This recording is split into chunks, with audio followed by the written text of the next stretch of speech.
Hi children, welcome back to the lesson forest. Right.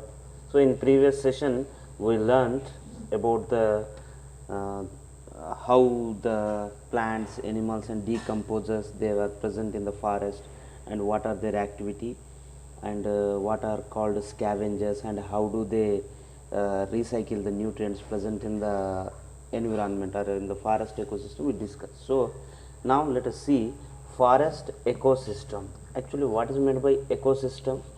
Ecosystem in simple word we can call it as living place.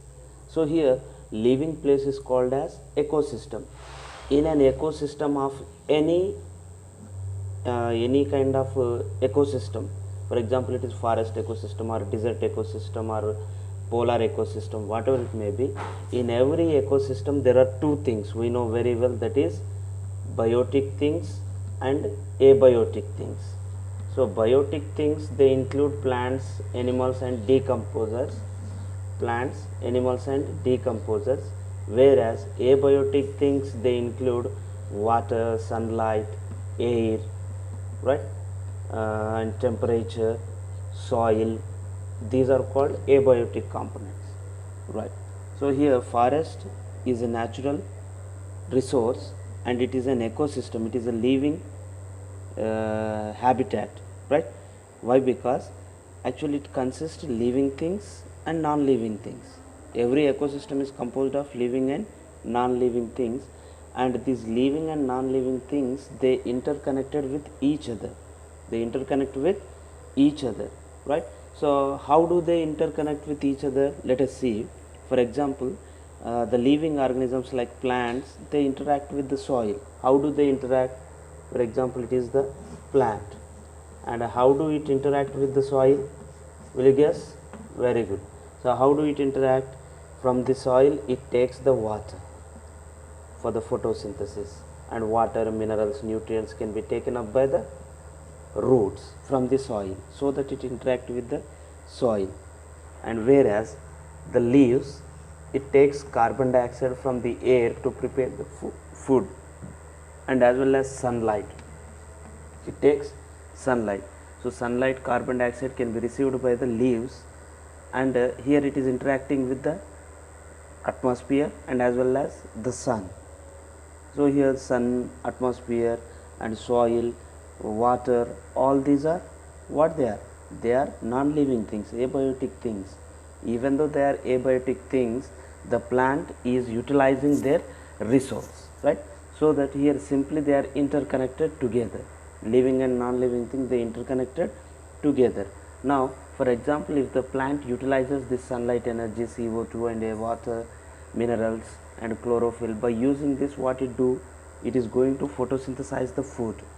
So this food can be utilized by the consumers. It can be utilized by consumers. So who are called consumers here?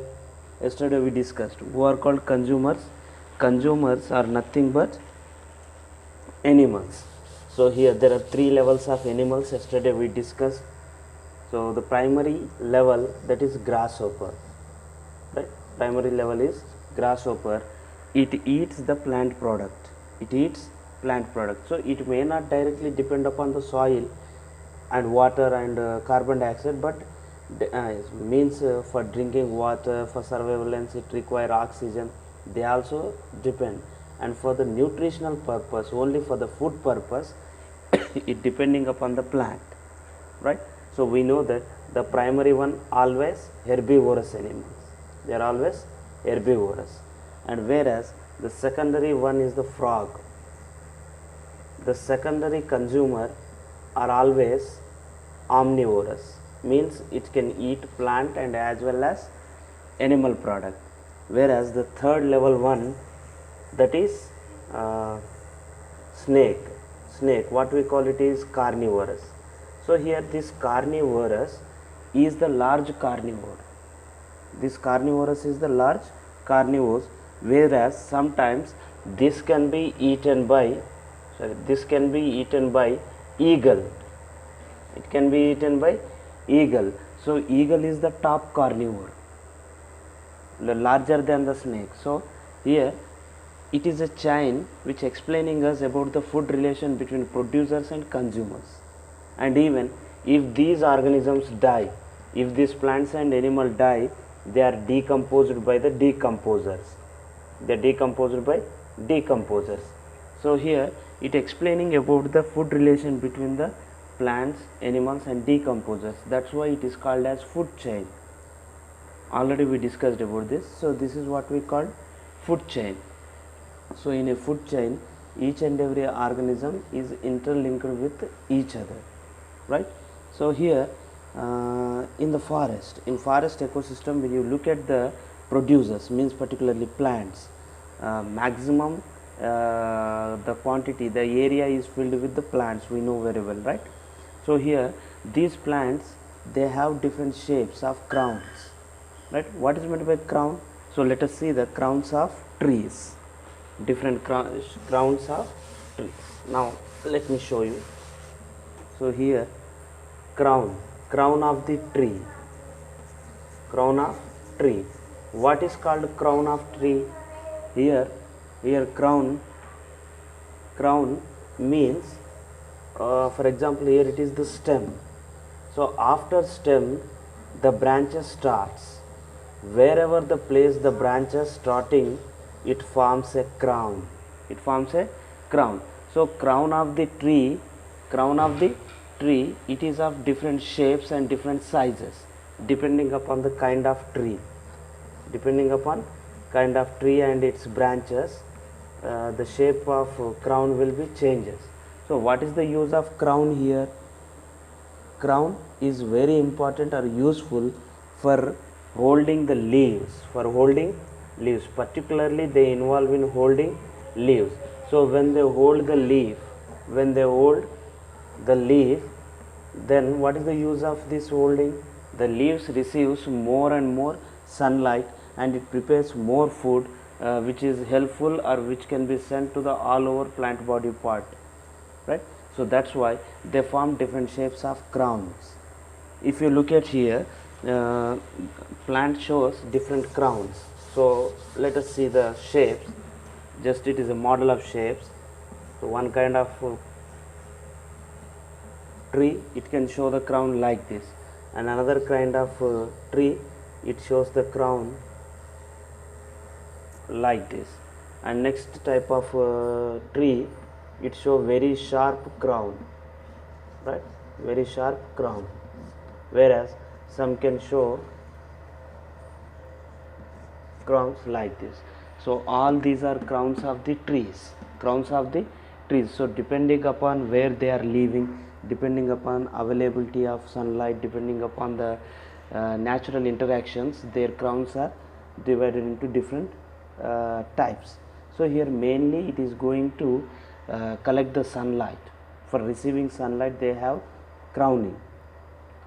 They receive the sunlight, and as well as respiration, photosynthesis, transpiration, all can be possible with the crown shapes, right? So however, by the crowning, it is going to disperse the leaves here and there. So it is very helpful for them to receive the sunlight and to lose the oxygen, to receive the carbon dioxide, all can be done easily. So here, depending upon their crowning and different sizes, different shapes of the plants, they divided the forest ecosystem into different layers. Means let us see the structure of forest. So here structure of forest contain mainly 5 layers. So here structure of forest,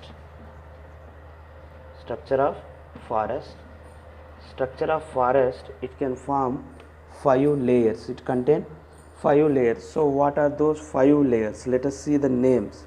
Here the names are given from top to bottom, where you go from top to bottom. So first one is canopy. The topmost layer is canopy, and after canopy, second one is the understory. Next, third one is the shrub layer. and fourth one is herb layer, and fifth one and the last bottom, it is forest floor. It is forest floor, right? So what are those 5 layers present in the what you call structure of forest? Canopy, understory, shrub layer, herb layer, and forest floor, right?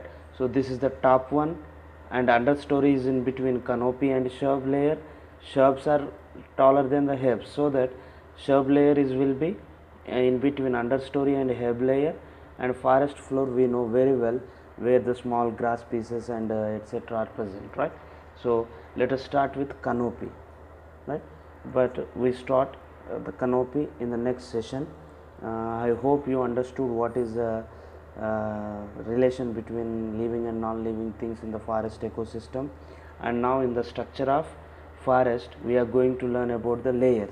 By knowing them, we are going to get a clear-cut idea about the forest structure and how do the animals they are present in different layers, and what duty do they perform at the different layers. How do the forest ecosystem get function will learn in the next class. So I hope you understood today's class. We'll meet in the next class. Thank you.